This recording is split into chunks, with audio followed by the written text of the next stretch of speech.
बर्तमान चित्तौड़गढ़ दुर्ग भितर पशिचु।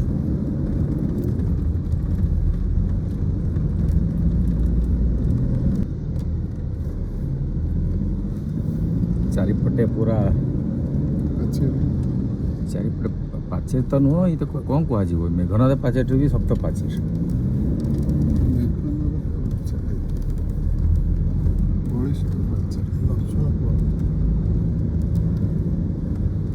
पुराना केते पुराना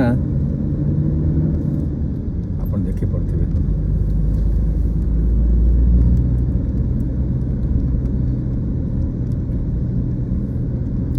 निजक सुरक्षित रखा विशाल प्रस्तुति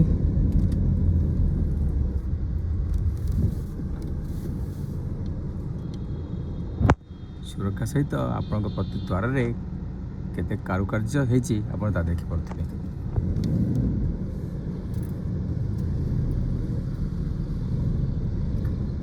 अभिनंदन, मुकेश गाइड में आपके साथ में हूँ। फोर्ट विजिट करेंगे उससे पहले हम लोग फोर्ट के बारे में जानेंगे।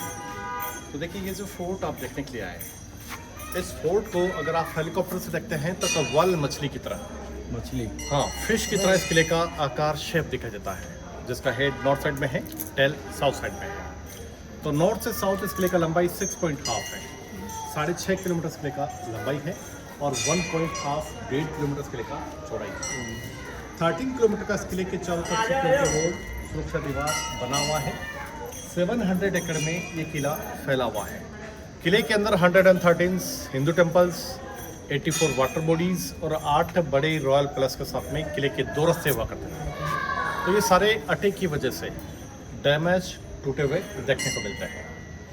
किले का फाउंडेशन रखा जाता है 5th सेंचुरी के अंदर। 5th सेंचुरी हाँ, 5वीं शताब्दी के अंदर चित्रांगद मौर्य ने किले का नींव रखा था, इसलिए इस किले का फर्स्ट नेम उन्हीं के नेम से रखा गया, चित्रकूट। हाँ, फिर अपभ्रंश होकर चित्तौड़गढ़ होता है। अच्छा, चित्रकूट। तो 200 सालों तक यहाँ पर मौर्य डायनेस्टी रूल करती है, शासन करती है।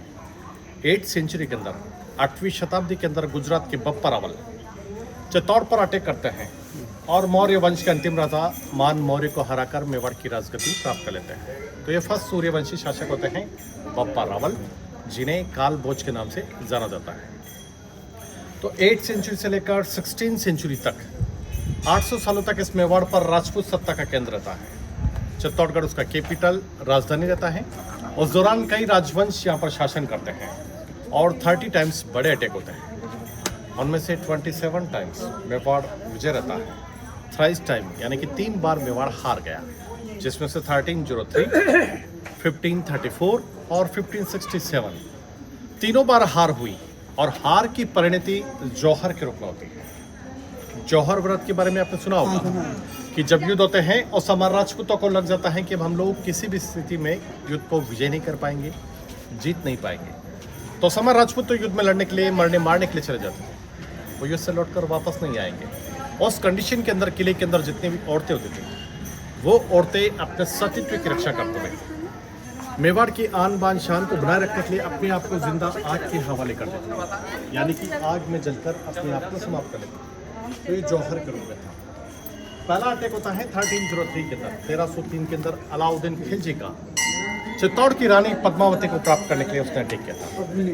हाँ, तो उस अटैक के अंदर सारे राजपूत और रावल रतन सिंह अपने देश धर्म की रक्षा करते हुए युद्ध में वीर गति को प्राप्त हो जाते हैं। और युद्ध के दौरान ही रानी पद्मावती लगभग 16,000 राजपूत लेडीज अपने जौहर जलाकर अपने आप को समाप्त 16,000 लगभग 16,000 औरतें किले के अंदर जौहर जलाती, जो राजपूत होती ना औरतें, और केवल रानी पद्मावती थी, उनके साथ में लगभग 16,000 राजपूत लेडीज होती हैं, उन्होंने जौहर जलाया था। अलाउद्दीन खिलजी किला विजय कर लेता है, परंतु उसे रानी प्राप्त नहीं होती। तो गुस्से में आकर उसने किले के सारे महल मंदिर डिस्ट्रॉय कर दिए, तोड़ दिए, खंडर बना दिए।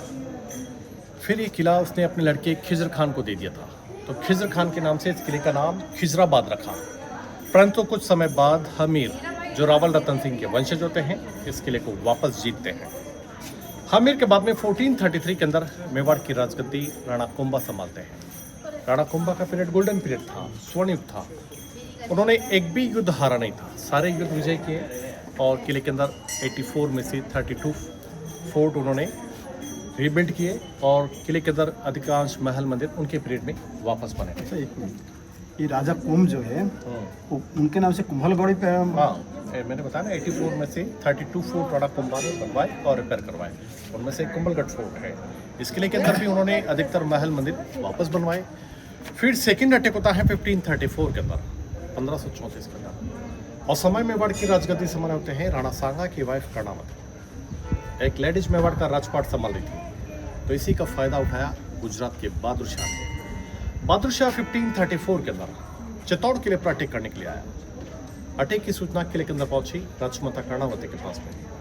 तो राजमाता कर्णावती युद्ध से पहले अपने दोनों लड़के विक्रमादित्य और उदय सिंह को उनके ननिहाल बूंदी शिफ्ट करती है और हेल्प के लिए एक लेटर और एक राखी नॉर्थ भारत की तरफ भेजा, जिसे हुमायूं स्वीकार करता है और मदद के लिए आता है, परंतु उसे आने में देरी हो गया। उससे पहले यहाँ बहादुर शाह का अटैक होता है।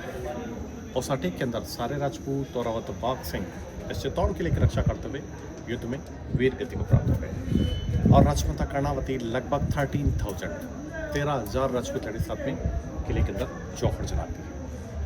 बहादुर शाह किला विजय कर लेता है, परंतु उस समय हुमायूं सेना लेकर आ गया।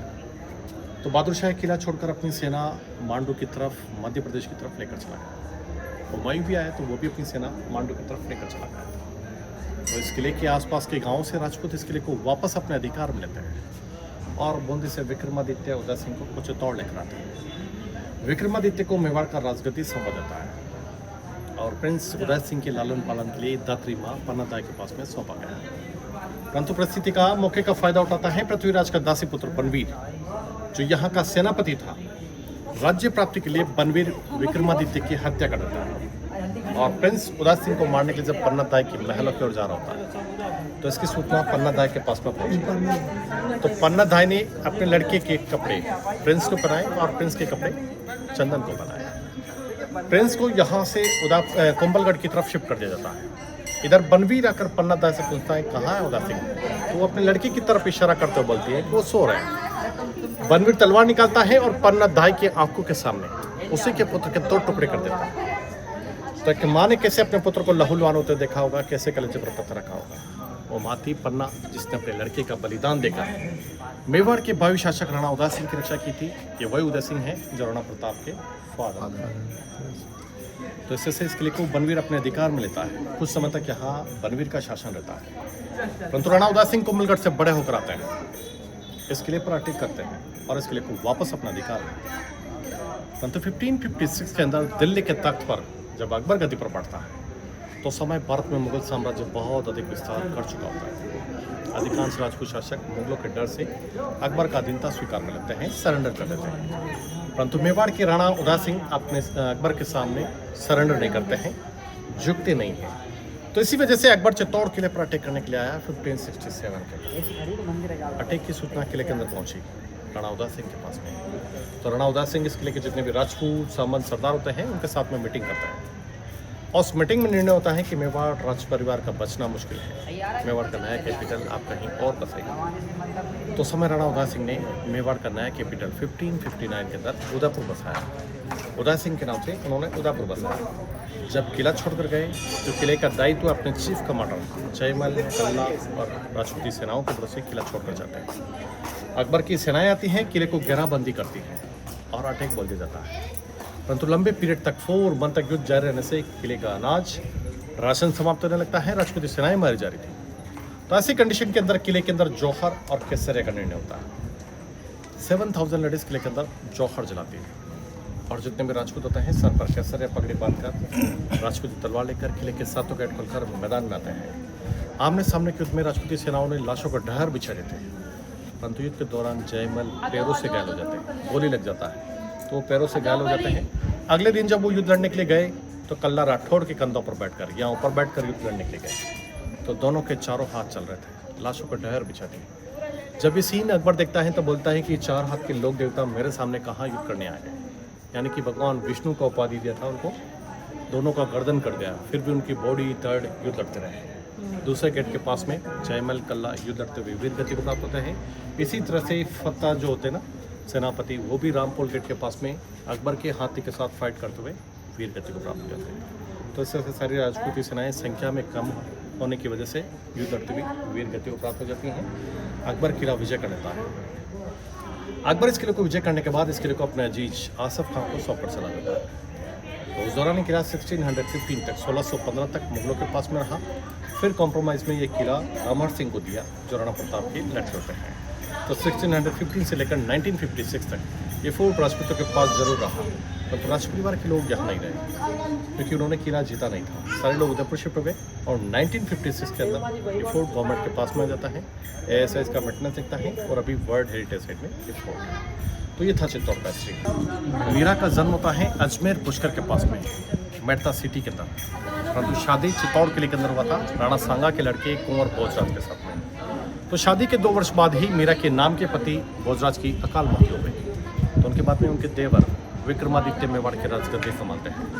तो विक्रमादित्य को मीरा का साधु संतों के साथ में भजन कीर्तन नाच गान पसंद नहीं था। तो विक्रमादित्य द्वारा मीरा को समझाया गया, परंतु मीरा नहीं मानी। तो उन्हें मारने के लिए पॉइजन दिया गया। वो यहाँ अमृत में बदला। सांपों का टोकरा भेजा, फूलों के हार में बदली। मीरा अपने देवर के कष्टों से परेशान होकर चित्तौड़ छोड़कर चली जाती है 4 धाम की यात्रा के लिए।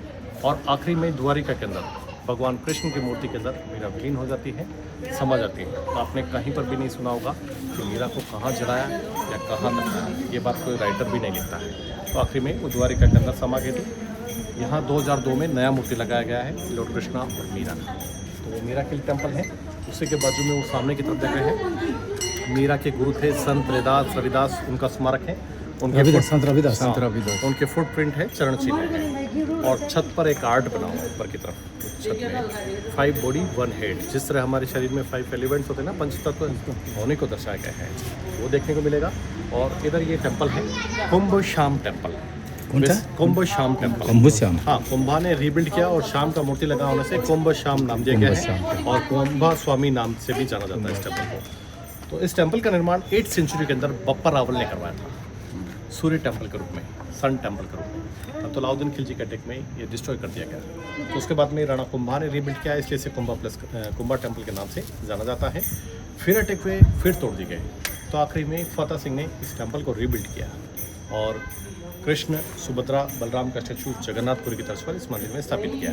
इस मंदिर का लुक आगे से देखेंगे तो गुजरात का सोमनाथ का जैसा देखने को मिलेगा। और मंदिर का पीछे का पार्ट त्र्यंबकेश्वर मंदिर जो देखा होगा देखने को मिलेगा। उस तरह से है। तो आप लोग दोनों मंदिरों में दर्शन कीजिए, मैं बाहर मिलूंगा आपको। चित्तौड़गढ़ दुर्ग मध्य आप देखुं मीराबाई टेम्पल, जो मीरा कृष्ण को भजन कीर्तन करुले शेष में अतिष्ठ हो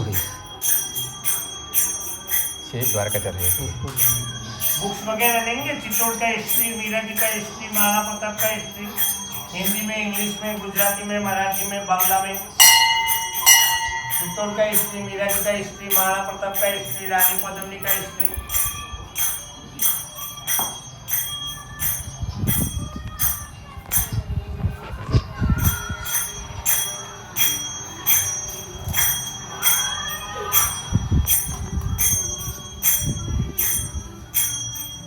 मीरा के सहित गिरधर गोपाल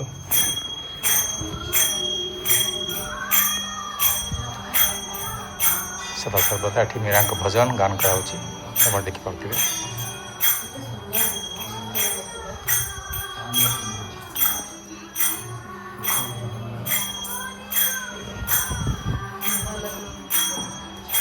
बुक्स वगैरह लेना है तो चित्तौड़ का हिस्ट्री, मीरा जी का हिस्ट्री, महाराणा प्रताप का हिस्ट्री, रानी पद्मिनी का हिस्ट्री, पन्ना गाय का हिस्ट्री, हिंदी में, इंग्लिश में, गुजराती में, मराठी में, बांग्ला में।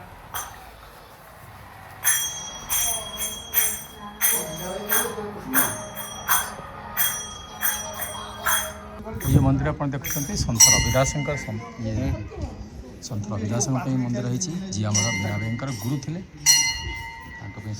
रविदास पादुका पूजा हो मंदिर से मंदिर छात उपर आप देखिपे पंचभूत शरीर चित्र कराई।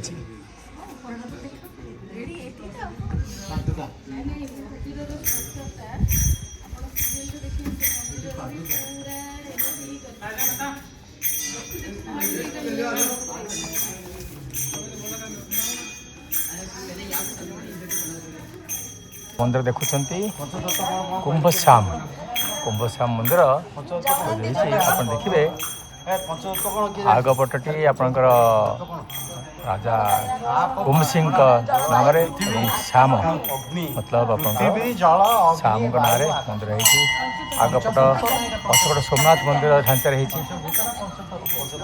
पछपटे कौन डायरेक्ट सोमनाथ ढांचा नहीं त्रयंबकेश्वर पछपट मंदिर आगपट सोमनाथ ढांचा और पछपट त्रयंबकेश्वर मंदिर ढांचा नहीं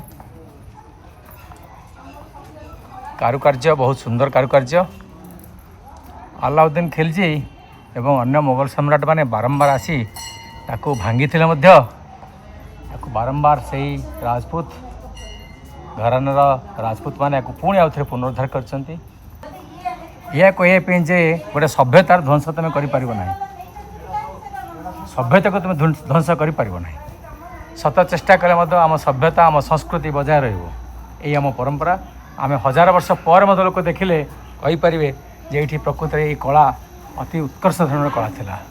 कुंभश्याम श्याम मंदिर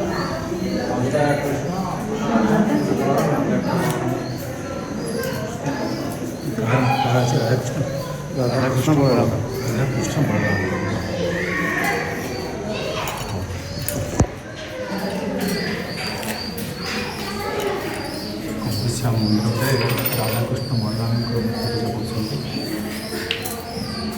सुंदर मंदिर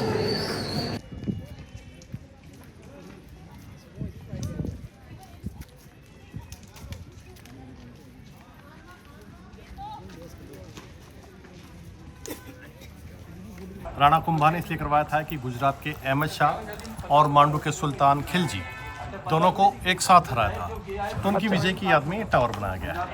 निर्माण का जो पीरियड होता है वो 1448 से लेकर 1458 10 ईयर्स लगे थे इसको बनने में। नहीं वो नहीं, तो इसको बनाने में 10 साल लगे।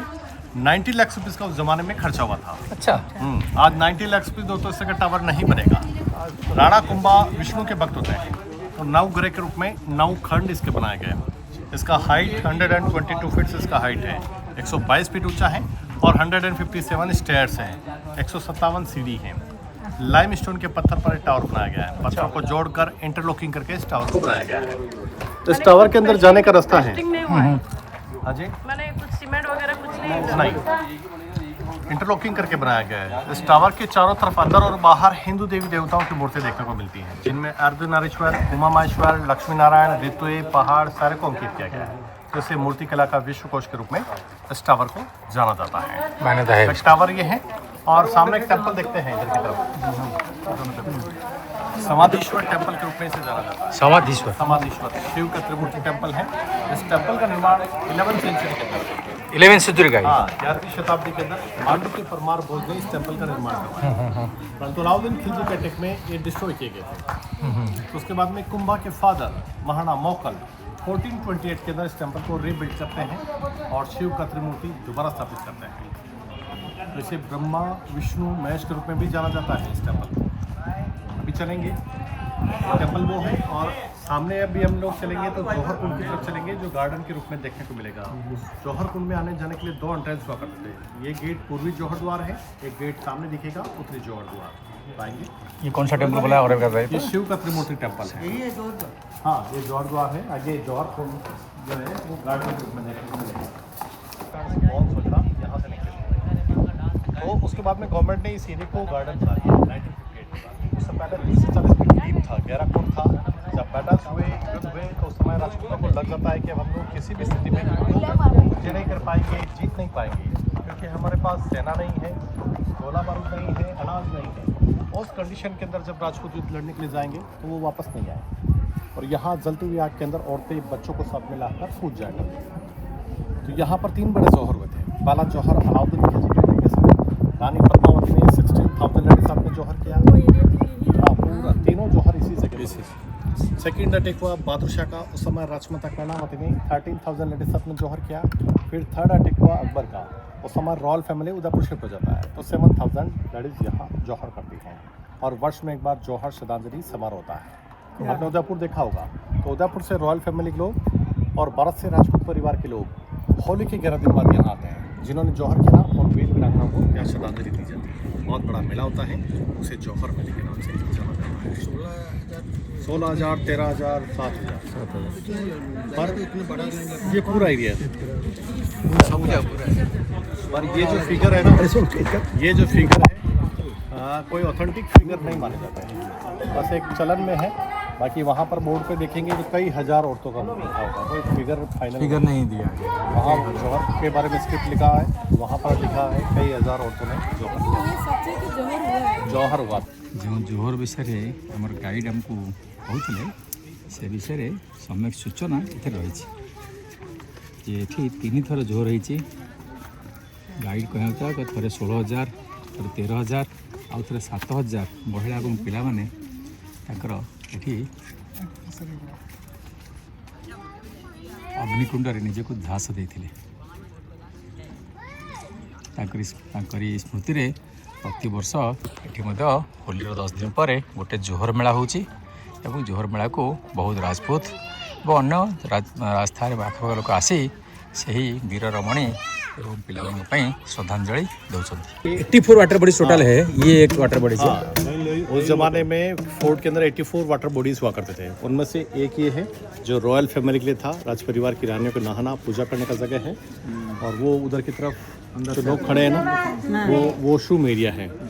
उधर ही एक गाय का मुख लगा हुआ है, तो ऊपर 84 वाटर बॉडीज़ है, तो हो सकता है उसका कनेक्शन कहीं से हो सकता है और उसका पानी गाय के मुख से इधर की तरफ आ रहा है। तो ये रॉयल फैमिली के लिए था। गौमुखी कुंड, सास बहू की कुंड के रूप में जाना जाता है। अभी हम लोग वो पैलेस देखेंगे, कुंभा पैलेस, उसमें एक टनल सुरंग बना हुआ है। उस टनल सुरंग से ही रॉयल फैमिली की रानी इधर की तरफ आती थी नहाना पूजा करने के लिए। ये मंदिर है ना, इसके नीचे की तरफ टनल बना हुआ है सुरंग, तो उधर से आना जाना होता था। तो ये रॉयल फैमिली की अभी भी सुरंग है? अभी हाँ, बंद कर दिया गवर्नमेंट, बंद कर दिया। अब यहाँ से आप फोटो ले सकते हैं, दर्शन कीजिए आप लोग। लेफ्ट साइड देखिए ब्रह्मांकर मूर्ति,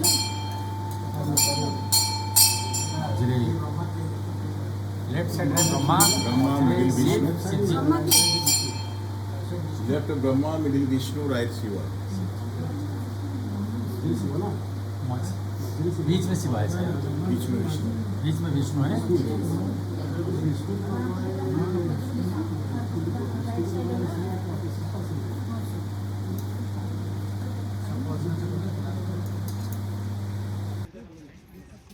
टावर निर्माण में गाइड को 90 लाख टका से खर्च होता है। आजिका दिन में केते कोटी केते 100 कोटी हम, 1000 कोटी हम निश्चित। हाँ, 90 लाख से खर्च होता है। महंगा होने का कारण इसकी क्वालिटी है और हमारे यहाँ पर 10 वर्ष धरी निर्माण चलता। 2 जन मुगल साम्राज्य को परास्त करते राजपूत। हाँ, कारुकार्य देखो, विष्णुमुक्त थे नहीं कुंभ नहीं कौन था ना किए कथा महाराणा ना महाराणा कुंभ।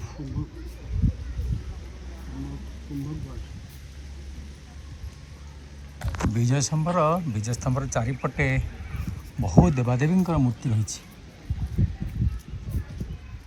भितर सीढ़ी अच्छी जावाई उपरको वर्तमान समय बंद कर दिया सुरक्षा दृष्टि।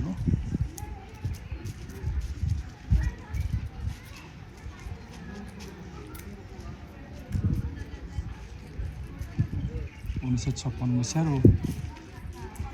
स्मारक को आप आर्कोलोजिकल डिपार्टमेंट नहीं निज अधीन को नहीं रक्षणाबेक्षण कर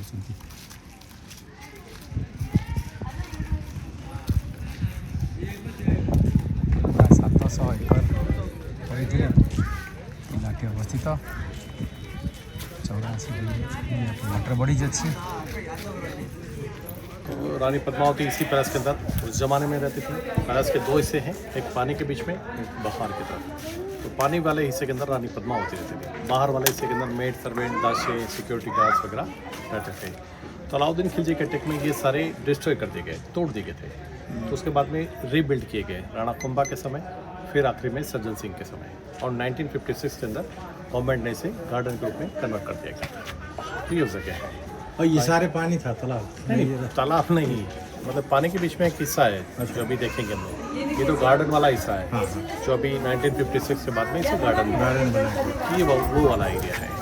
पहले पूरा महल बना हुआ था।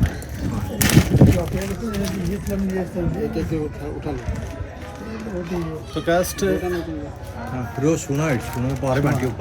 तो गेस्ट मलिक मोहम्मद जायसी की एक स्टोरी है। मलिक मोहम्मद जायसी के अकॉर्डिंग, मलिक मोहम्मद जायसी ने एक ग्रंथ लिखा था पद्मावत, उसके अकॉर्डिंग ये स्टोरी है। तो देखिए 1303 के अंदर 1303 के अंदर अलाउद्दीन खिलजी चित्तौड़ किले पर अटैक करने के लिए आता है राघव चेतन के कहने पर। जो यहाँ का राजगुरु था नाराज होकर दिल्ली गया, उसी ने अलाउद्दीन खिलजी को बताया कि चित्तौड़ की रानी पद्मावती बहुत सुंदर रानी है, आपकी बेगम होनी चाहिए। तो इसी के चलते उसने 2 बार चित्तौड़ किले पर अटैक किए, दोनों बार वो हार गया। तीसरी बार बहुत बड़ी सेना लेकर आया, किले को सीज किया उसने, फिर भी उसे कुछ प्राप्त नहीं हुआ। तो उसने किले के अंदर मैसेज किया कि रानी का चेहरा आप हमें दिखा दें, हम बिना किसी युद्ध के दिल्ली लौट जाएंगे। तो शर्त के मुताबिक उसे चेहरा दिखाया, डायरेक्ट नहीं, मिरर में रिफ्लेक्शन रानी का चेहरा, परछाई दिखाई। परछाई देखने के बाद वो धोखे से रावल रतन सिंह को बंदी बनाकर अपनी छावनी में लेकर गया। जब इसकी सूचना किले के अंदर पहुंची कि रावल रतन सिंह बंदी बना ले गए, तो धोखे का जवाब धोखे से देने के लिए 700 पालकियों के अंदर राजपूत सैनिकों को लेडीज कॉस्ट्यूम में भेजा गया। गोरा और बादल भी साथ में जाते हैं। वो वहाँ गोरा और बादल जो पद्मनी के चाचा और भतीजा होते हैं वो भी साथ में जाते हैं पालकियों के अंदर, और वहाँ से वो रावल रतन सिंह को बंदी से मुक्त कराकर किले के अंदर भेज देते हैं। पीछे गोरा बादल सारे राजपूत युद्ध में वीर गति को प्राप्त होते हैं। इधर रावल रतन सिंह किले के अंदर पहुँच चुके होते हैं, परंतु किला सीज होने से किले का राशन अनाज समाप्त हो गया था। तो रावल रतन सिंह के सामने एकमात्र विकल्प युद्ध बचा। युद्ध में रावल रतन सिंह वीर गति को प्राप्त होते हैं और किले के अंदर रानी पद्मावती लगभग 16,000 लेडीज साथ में जौहर जला लेती है। अलाउद्दीन खिलजी किला विजय कर लेता है। जब उसे रानी प्राप्त नहीं होती है तो वो सारे महल मंदिर डिस्ट्रॉय कर देता है। तो ये स्टोरी मलिक मोहम्मद जायसी के अकॉर्डिंग था। जल महल नहीं, हाँ, लकड़ी के बोट से आना जाना होता था। पानी के बीच में बना हुआ है, हवा पानी से टकराएगी और महलों को ठंडा करेगी। तो इसी वजह से पानी के बीच में उस ज़माने में बनाए जाते थे। तो ये रानी का जल महल है, यहाँ से लकड़ी के बोट से आना जाना होता था। तो मलिक मोहम्मद जायसी के अकॉर्डिंग रानी का जो चेहरा दिखाया जाता है, रिफ्लेक्शन दिखाया जाता है, तो वहाँ पर स्टेयर्स पर सीढ़ियों पर रानी को खड़ा किया गया। रानी का रिफ्लेक्शन परछाई पानी में गिरा, पानी वाला रिफ्लेक्शन अंदर रूम के अंदर मिरर लगे हुए थे, तो उन मिरर में चेहरा देखने को मिलता था। तो ये मलिक मोहम्मद जायसी के अकॉर्डिंग ये सारा है स्टोरी। इसमें कहा बात है, परछाई दिखाया था वो भी रानी का नहीं है, वो बताएंगे अभी हम चल के। सारा अभी यहाँ बताऊंगा, फिर वहाँ मजा। समर पैलेस के हिसाब से इससे हाइट पर रूम्स बनाए जाते थे क्रॉस वेंटिलेशन के हिसाब से, और ऊपर बेल्जियम ग्लास लगे हुए, क्रिस्टल ग्लास। ये 1905 के अंदर 1905 में फतेह सिंह ने लगाए थे। इस ग्लास का विशेषता है, सूर्य का जब सीधा किरण इसके ऊपर गिरेगा तो वो जो तरंगे निकलेगी अलग कलर्स में प्रिज्म टाइप दिखाई देगा। ये वो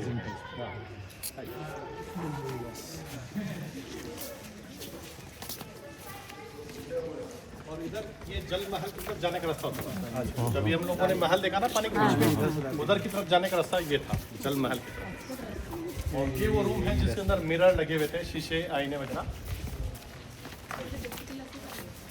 ये जल महल की तरफ जाता है।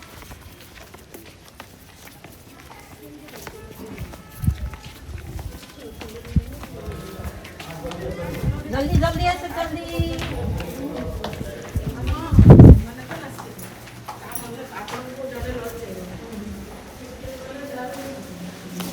तो जस्ट अभी हम लोगों ने वो पैलेस पानी के बीच में जो देखा था ना उधर से, तो ये रानी का जल महल है सामने की तरफ। इसी महल की सीढ़ियों पर मलिक मोहम्मद जायसी के अनुसार इसी महल की सीढ़ियों पर रानी को खड़ा किया गया। रानी का रिफ्लेक्शन परछाई पानी में गिरा, पानी वाला परछाई यहाँ मिरर में अलाउद्दीन खिलजी को देखने को मिलता है। तो इधर अलाउद्दीन खिलजी को खड़ा किया गया, उधर सीढ़ियों पर रानी को खड़ा किया गया। यहाँ अलाउद्दीन खिलजी को इस तरह से खड़ा किया गया। पीछे तो राजपूत सैनिक तलवार लेकर खड़े होते हैं ताकि अलाउद्दीन खिलजी डायरेक्ट नहीं देखे। मिरर में से रिफ्लेक्शन परछाई यहाँ से देखने को मिलता है। तो यहाँ से चेहरा देखने के बाद अगर वो डायरेक्ट देखेगा तो उसे दिखाई नहीं देगी, क्योंकि स्टेयर्स नीचे की तरफ है, और यहाँ से देखेगा तो उसे दिखाई भी नहीं देगी, यहीं पर मारा जाएगा। पर तो उसने टर्न नहीं किया था। यहाँ से आप देखेंगे वो सीढ़ी दिखाई देगी, भाई यहाँ से देखेंगे तो वो सीढ़ी दिखाई नहीं देगी आपको। सीढ़ी अगर वो देखने की कोशिश करता है तो रानी दिखाई देती। ये रानी की जो मेड सर्वेंट होती हैं दासियाँ होती हैं, उनके रूम्स हैं, उनके क्वार्टर्स हैं। अच्छा। और ये बैठने के लिए ज़रूर क्या होते थे, बालकनी, छत वगैरह सारे बैटल्स में युद्ध में तोड़ दिए गए हैं। तो ये सारा एरिया मेड सर्वेंट के लिए थे और आगे अटैच फैसिलिटीज़, टॉयलेट्स, बाथरूम्स वगैरह बने थे। अब देखिए गेस्ट, अभी मैंने मिरर वाली स्टोरी बताई थी जो मलिक मोहम्मद जायसी के अकॉर्डिंग थी। मलिक मोहम्मद जायसी ने ग्रंथ लिखा था पद्मावत 1540 के अंदर, लगभग 1303 के बाद में 237 साल बाद उसने ये ग्रंथ लिखा था। उसके अकॉर्डिंग ये चेहरा दिखाने वाली स्टोरी होती है। बाकी और कोई राइटर्स ये चेहरा दिखाने वाली स्टोरी नहीं लिखता है। तो उसी पद्मावत मूवी, जो पद्मावत ग्रंथ था ना, उसी के ऊपर पद्मावत मूवी बना था। तो इसी वजह से राजपूत लोगों ने विरोध किया था, जिसमें रानी का चेहरा दिखा रहे थे। वो दिल्ली गई थी, शॉर्ट कपड़े में दिखा रहे थे, ऐसा कुछ नहीं था। ये सारी स्टोरी गलत थी। तो इस वजह से राजपूत लोगों ने विरोध किया, फिल्म के सेट तोड़े और इधर मिरर वगैरह इसी वजह से हटाए गए हैं। अच्छा, नहीं तो पहले हाँ, मिरर पहले था। मिरर थे। मिरर भी 1974 के मिरर थे, ओरिजिनल मिरर कहीं नहीं था और मिरर का आविष्कार भी नहीं था। तो ये चेहरा दिखाने वाली स्टोरी गलत थी।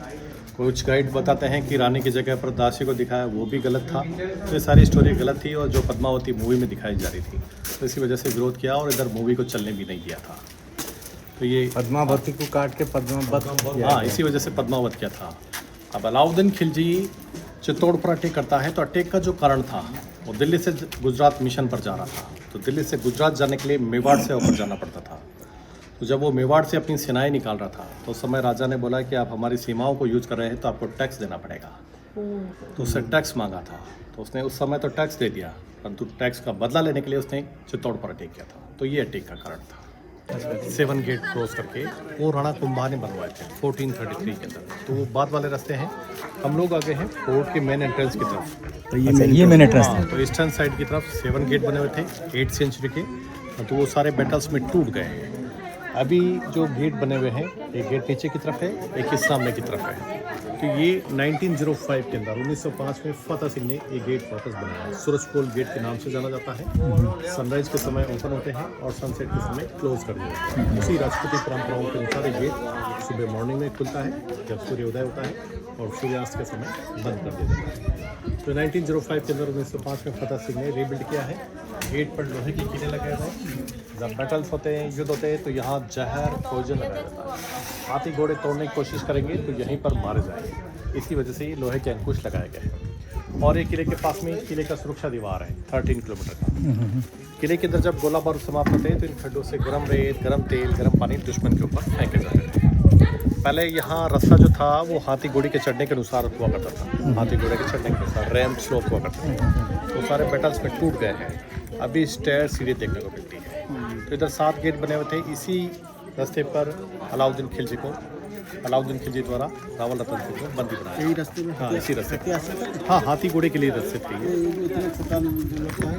बड़ा गेट है वो, यहाँ से छोटा दिखा, बड़ा गेट है। ऐसे 7 गेट बने हुए थे इधर। 7 बैटल्स में टूट गए।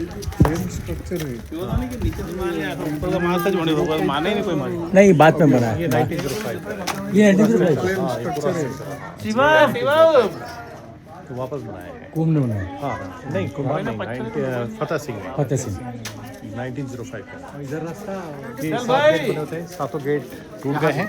हाँ, ये सारे रास्ते अभी टूटे हुए हैं। हाँ, केवल पैदल आने जाने के लिए। कितना 7 गेट? हाँ, इधर 7 गेट बने होते हैं। 7 गेट बनने के पीछे भी लॉजिक था कि यहाँ के राज परिवार सूर्यवंशी था। तो सूर्य के रथ में 7 हॉर्स 7 घोड़े होते हैं। तो इसी वजह से 7 गेट बने हुए थे। और ये सामने बैटल ग्राउंड है। जितनी भी लड़ाइयाँ हुई ना, बैटल्स हुए इसी मैदान के अंदर लड़े गए। तो ऊपर की तरफ आइए। बादशाह अकबर जितने भी लोग आए उधर की तरफ ही आए थे। ये चित्तौड़गढ़ का लड़ाई का मैदान है। ये सारा अरावली माउंटेन्स है सामने की तरफ। इन्हीं में गुरिल्ला वॉर, छापेमारी युद्ध लड़ते थे आदिवासी भीलमड़ा लोग। ये अरावली माउंटेन्स है, इधर की तरफ ही लड़ाई लड़ते थे, गुरिल्ला वॉर। वो टाइम में जंगल था पूरा। हाँ, पूरा जंगल एरिया है और बीच में ये पहाड़ी देखिए। ये पहाड़ी जो देखते हैं ना, बीच में नहीं, ये पूरा अरावली माउंटेन्स है और बीच में ये पहाड़ी दिखता ना, ऐसा लग रहा है जैसे कोई इंसान सोया। देखिए सिर, शरीर और पैर नीचे की तरफ। ये देखिए, ये वाला ये बीच में। मैं असला देखता हूँ। ये नेचुरल पहाड़ी है।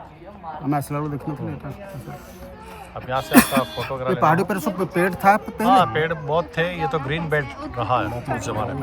अभी कितने? अभी थोड़ा कम हो गया है, पोल्यूशन वगैरह क्लाइमेट वगैरह चेंज होते जा रहे हैं।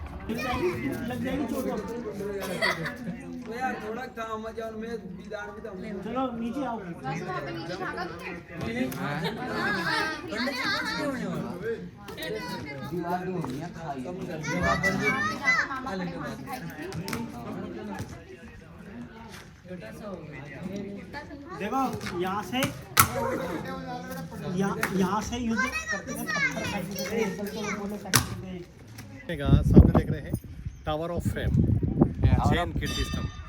जैन हाँ जैन कीर्ति स्तंभ। अच्छा। इस टावर का निर्माण 12वीं सेंचुरी के अंदर 12वीं शताब्दी के अंदर जैन जीजा ने करवाया था, जो अच्छा। बहुत बड़े व्यापारी थे। उन्होंने इस टावर का निर्माण करवाया। इसका हाइट 75 फीट है, 7 फ्लोर है और आदिनाथ को समर्पित है। आदिनाथ चारों को? दिशाओं में आदिनाथ का स्टेचू लगा हुआ है। अच्छा। आदिनाथ जो आदिनाथ। भगवान तीर्थंकर थे ना, फर्स्ट तीर्थंकर आदिनाथ, उनका स्टेचू लगा हुआ है। चारों तरफ सुंदर कार्विंग है। तो एक ये टावर है, इसी के पास में एक टेम्पल है। यहाँ जैनों के टेम्पल और टावर इसलिए देखने को मिलते हैं क्योंकि यहाँ के जो जैन थे राणा महाराणा जो फाइनेंस और अकाउंट्स का काम देखते थे, तो उनकी याद सम्मान में इस टेम्पल और टावर बनाए गए हैं। फोटो लेना हो, उनका फाइनेंस मिनिस्टर थे? हाँ फाइनेंस और अकाउंट्स का काम देखते थे। फोटो लेना हो, दर्शन करना हो तो आप कर सकते हैं। स्तंभ, टावर ऑफ पीस।